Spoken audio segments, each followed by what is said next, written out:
2000년 전에 저는 한 곳으로 여러분을 이제 같이 성경으로 떠나려고 합니다. 거기는 배가 있는 곳. 이 배는 갈릴리 사람들에게는 꿈의 배였습니다. 왜냐하면 거기는 너무 살기가 힘들었고 배운 사람도 별로 없고 직장을 구할 수 있는 게 거의 없었고 80%가 다 어부들이었습니다. 그 어부들 가운데는 남의 배를 빌려서 또 다른 사람들의 배를 같이 타고 나가 고기를 잡는 것이 유일한 희망이었는데, 그들 가운데에 이렇게 자기 배를 가졌던 사람들, 정말 그건 많지 않았습니다. 이 배가 그들에게 유일한 재산은 그리고 꿈의 배였습니다. 이 갈릴리라는 곳이 낙후되고 아주 천하디 천한 사람들이 주로 사는 그런 땅이 갈릴리 호수 있는 근처였습니다. 그런데 예수님이 어느 날 그곳에 나타나셨습니다. 그리고는 사람들에게 찾아갔습니다. 이것도 특이합니다. 보통은 학생이 선생님을 찾아서 갔습니다. 그래서 내가 선생님께 이런 걸 배우겠습니다 했던 게 전례였는데, 거꾸로 선생님이 학생을 찾아가서 부릅니다. 베드로야, 너 나에게 와라. 안드레야, 너 나에게 와라. 요한아, 나에게 와라. 야고보야, 나에게 와라. 그래서 예수님이 한 사람 한 사람을 자기가 불렀어요. 그리고는 그들에게 이렇게 얘기합니다. 다 갈릴리에 고기 잡는 사람들이었습니다. 너희들이 사람을 낚는 어부가 되라. 근데 그 말이 원어에는 이렇게 나와 있습니다.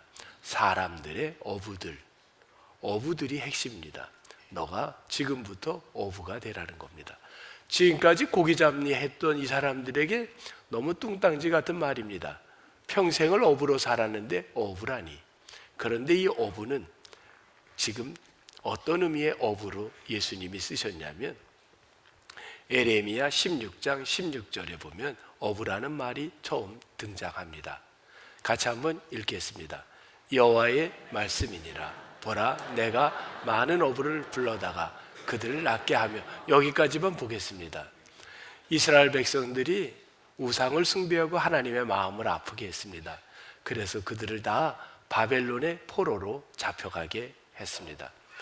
그런데 바벨론의 포로로 갈 때 그들을 다 잡아갔던 사람들, 그들을 마치 잡아가는 사람들이 마치 저 입만 그물을 쳐서 물고기 하나도 틈샘 없이 빠져가지 못하게 다 잡아갔던 그들을 뭐라고 그 시대에 불렀냐면, 에레미야 16장에 쓰여지던 그 시대에 어부라고 불렀던 겁니다. 그러면 무슨 말인가요? 너가 한 명도 틈샘 없이 다 사람을 잡아갔던 그 시대의 어부들처럼 그런 일을 해라. 이게 무슨 말인가요? 그런데 그 어부는, 예수님이 주신 그 어부는 목적이 달랐습니다. 바벨론의 포로로 끌고 가는 어부가 아니라 그들에게 어떤 과제를 줬냐면, 너가 이 마가복음의 1장에 계속해서 등장했던 1절부터 등장했던 큰 주제가 하나 있습니다. 그 주제가 뭐냐면 복음인 겁니다. 복음. 헬라어로 유앙겔리온입니다.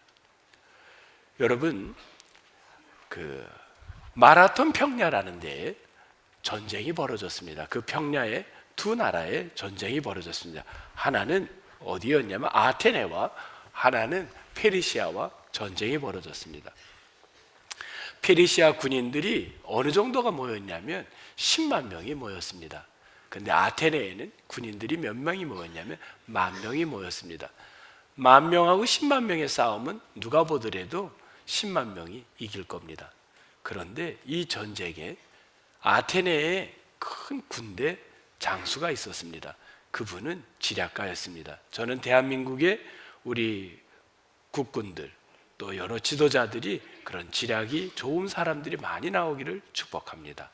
그 군대 장군이 어떤 지략을 썼냐면, 우리가 숫자적으로는 질 수밖에 없습니다 라고 생각을 했어요. 그래서 가운데는 아주 약하게 해놓고 양쪽으로 10,000명을, 강력한 군대를 양쪽으로 포위를 시켰습니다. 페르시아가 쳐들어옵니다. 그들은 물러설 수밖에 없어요. 힘이 안 되니까 도망갈 수밖에 없습니다. 페르시아 군대는 이미 승기를 잡았다고 쫓아옵니다. 그대로 들어갑니다. 포물선을 그리며 들어가게 됩니다. 근데 이 페르시아에 허점이 있었습니다. 페르시아 군대의 군인들은 가죽옷을 입었습니다. 그들은 철 여기에 여기 앞에 철로 만든 그 방패나 이런 게 없었어요. 그래서 이들에게는 화살에 약했습니다. 양쪽에 있던 군인들이 활을 쏘기 시작을 했습니다. 그 활이 가죽을 뚫고 그대로 들어갑니다. 그래서 10만 명의 대군이 10,000명한테 질 수밖에 없었습니다. 아테네가 승리를 하자마자 이 아테네는 이 기쁨을 빨리 고국 땅에 알려야 됐습니다. 고국에서는 우리는 적지 하고 불안에 떨 때 이 아테네 군인 하나가 자기네 군까지 40km가 걸렸습니다. 40km를 뛰어갑니다. 아테네의 군인이 뛰어갑니다. 거기가 마라톤 평야를 지나갑니다. 이름이 필리피데스라는 사람입니다. 그가 몇 킬로를 뛰어갔냐면 40km를 뛰어간 겁니다. 40km를 뛰어서 도착해서 아테네 사람들에게 이렇게 이야기했습니다. 뭐라고 했냐면, 한번 따라해 보실래요? 유앙겔리온 한 거예요. 유앙겔리온. 이게 뭐라 그랬어요 아까? 복음입니다. 유앙겔리온.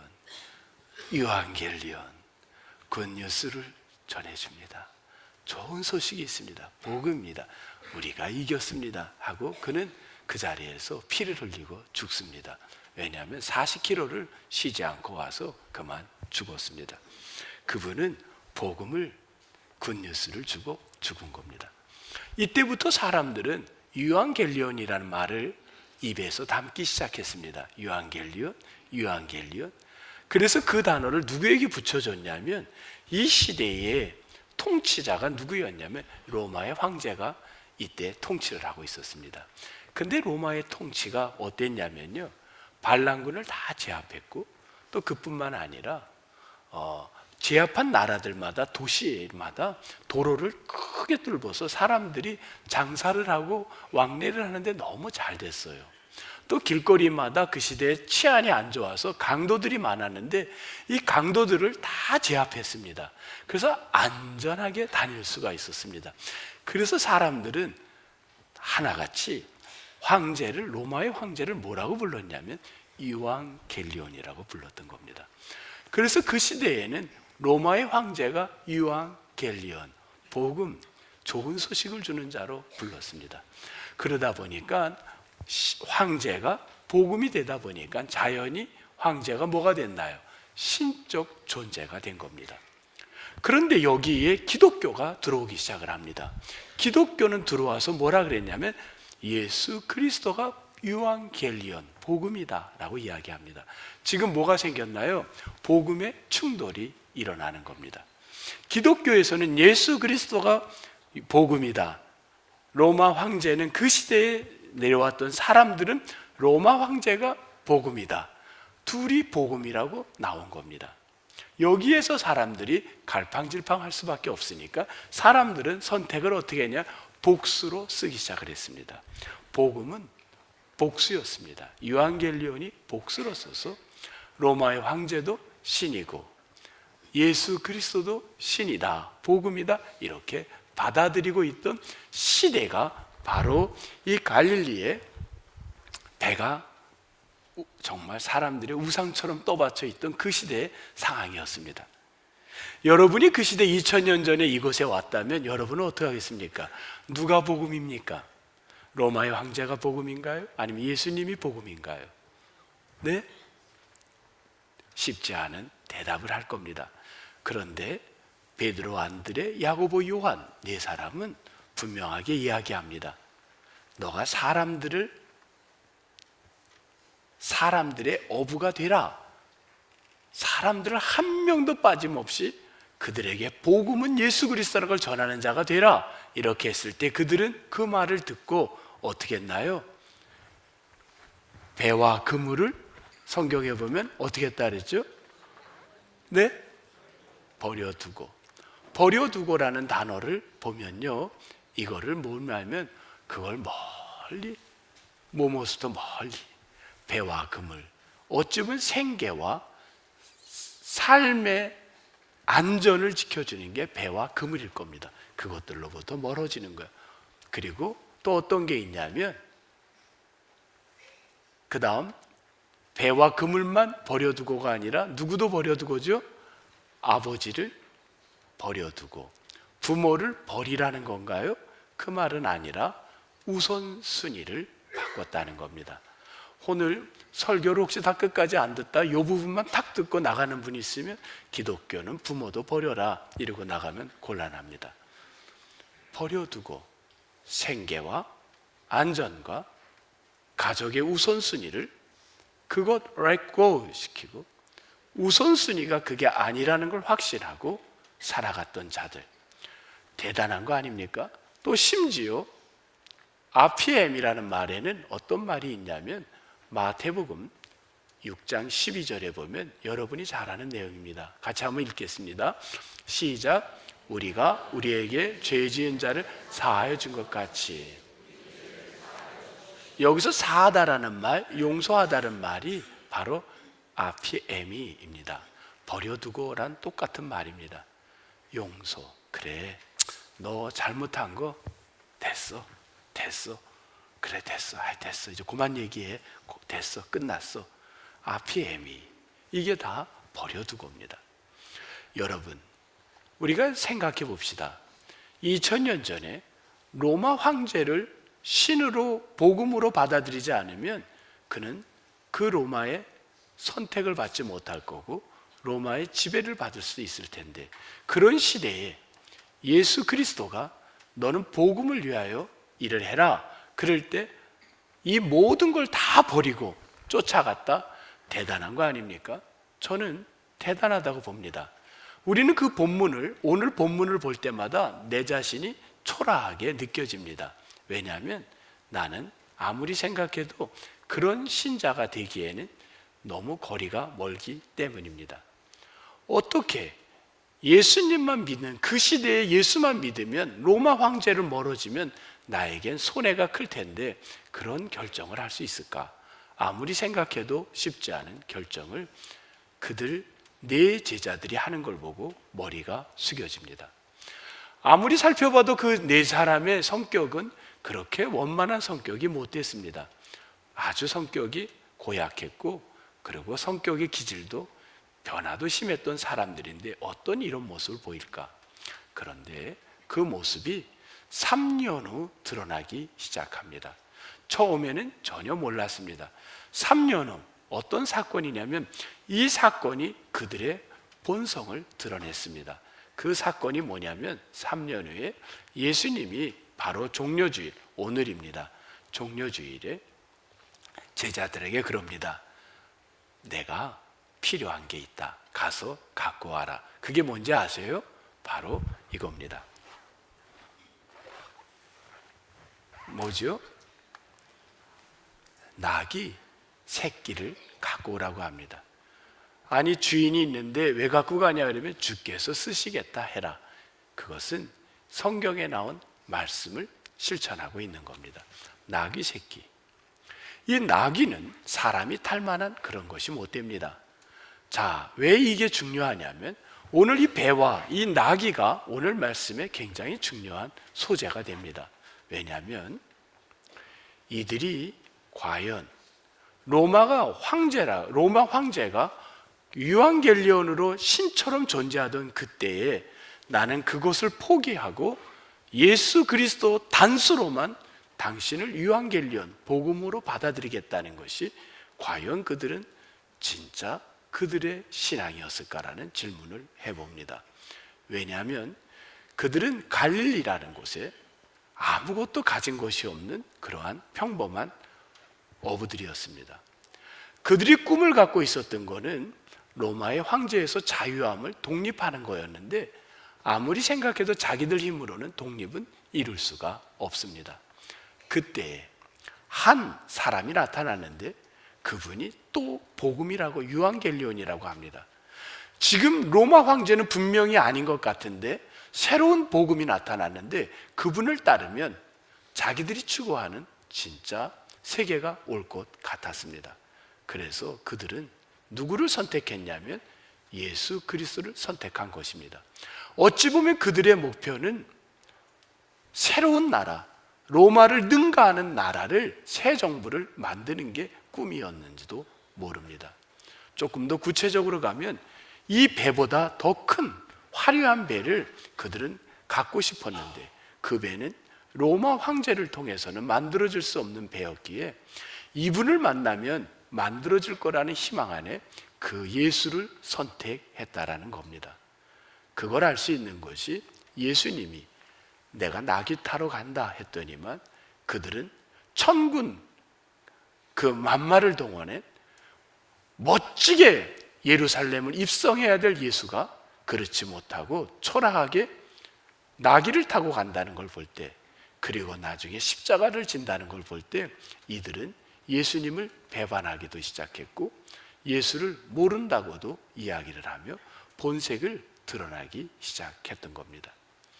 지금까지 따라다녔던 건 예수 그분이 내가 꿈꾸는 세계를 이루어 줄 것을 목적을 갖고 따라갔는데 그분이 너무나도 다른 것을 가기 때문에 그분들은 예수를 배반했던 겁니다. 사랑하는 성도 여러분, 저는 이제 여러분 말씀을 정리하겠습니다. 이제 종려주일, 이번 주 월요일부터가 고난주간을 보내는데 여러분은 예수님을 어떤 모습으로 쫓아다니십니까? 우리에게도 이미 다른 복음, 어찌 보면 유앙겔리온이 다른 것이 존재하고 있지 않나요? 아니면 내가 그것을 이루는데 예수님이 필요해서 그것을 붙들고 계시지는 않는지요? 한번 질문해 봅니다. 너무나도 요즘 복음의 자리를 대신하려고 하는 것들이 많습니다. 신천지도 그렇고 다른 이단들도 참 많습니다만 우리 사회에 오랫동안 내려오는 또 하나의 큰 종교가 하나 있습니다. 여러분, 지난 얼마 전에 미국의 뉴욕에서 시장이 새롭게 됐는데 34살 되신 분이 시장이 됐습니다. 굉장히 젊은 분이에요. 이분이 시장이 됐는데 미국 역사에 처음 사건이 생겼습니다. 어떤 거냐면 보통은 대통령이나 뭐 시장이나 또 주지사가 되면 어디에다가 손을 얹으냐면 성경에다가 손을 얹고 선서를 합니다. 할아버지가 쓰던 것, 집안 대대로 쓰던 것을 거기에다가 선서를 했습니다. 그런데 이분은 어디다가 손을 놓고 선서를 했냐면 어디다가 했나요? 코란에다, 성경이 아니라 거기다가 선서를 했습니다. 양쪽으로 나누어졌습니다. 모든 종교가 그럴 수 있지, 자기가 신뢰하는 종교를 할 수 있지. 그런데 우리는 기독교적 전통이 있던 컬처가 있었는데 이건 너무하지 않았는가 하는 것이 찾아왔습니다. 이미 독일 사회는 학교에서 종교적 예식과 졸업과 입학의 기독교적 예배는 이미 사라졌는데 그 원인이 이슬람이 들어오면서 사라졌습니다. 우리가 다 비슷했는 거 아니냐, 굳이 이렇게 구분할 필요가 있느냐 하고 다가왔고 그것이 사라졌습니다. 어찌 보면 우리 주변에 여러 가지들이 들어옵니다. 이슬람은 이슬람대로 이렇게 얘기를 합니다. 어찌 보면 우리가 비슷해. 아브라함도 같이 믿었고 또 모세도 우리 믿지 않니? 예수 그 마리아에게서 난 거 인정해. 그런데 이들은 다 인정하고 비슷하다고 합니다. 그런데 뭐가 다르다면 이 사건이 인정을 못하는 겁니다. 예수님이 나귀를 타고 예루살렘에 입성하여 십자가에 짊어지시고 십자가를 지고 부활한 사건을 못 받아들이는 게 이슬람의 한계고 우리와 다른 점입니다. 그래서 십자가와 부활, 이게 여러분, 이게 우리가 믿는 유일하신 예수 그리스도, 이게 유앙겔리온 복음인 줄 믿습니다. 세상에 여러 가지 비슷한 것들이 마치 복음처럼 한참 우리를 힘들게 합니다. 종교만이 아니라 어떤 때는 내 삶의 가족이 복음처럼, 신처럼, 어린 손주들이 그럴 수도 있고요. 또 물질이 그럴 수 있고 사람마다 여러 가지가 있습니다. 변할 수 없는 가치, 어떤 것과도 타협할 수 없는 가치, 그 가치는 예수 그리스도만이 우리의 복음 구원자인 줄 믿습니다. 사순절 고난주간 시작하는 내일부터 어린아이들도 금식을, 서구의 사람들도 시킵니다. 다 합니다. 금식도 하며 아침마다 새벽에 기도하며, 여러분 한 주간을 내 안에 있는 복음, 예수 말고 다른 것을 내가 복음으로 받아들이는 게 있다면 다 하나하나를 점검해보는 그러한 축복의 시간이 다 되시기를 주의 이름으로 축복합니다. 하나님, 저희들이 오늘 성찬식을 앞두고 이제 오늘 말씀을 살펴보면서 예수 그리스도가 유일한 구원자요 복음이라는 것으로 다시 한번 생각합니다. 오늘도 그 말씀 붙들고 살아가는 축복의 날이 되게 하여 주옵소서. 주님 앞에 모든 걸 맡깁니다. 주님, 우리 모두가 정말 구원자 되시는 예수님, 그분만이 복음이라는 것, 예수 그리스도 한 분만이 나의 구원자라는 것을 꼭 확인하고 살아가는 저희들 되게 도와주시옵소서. 예수님 이름으로 기도합니다. 아멘.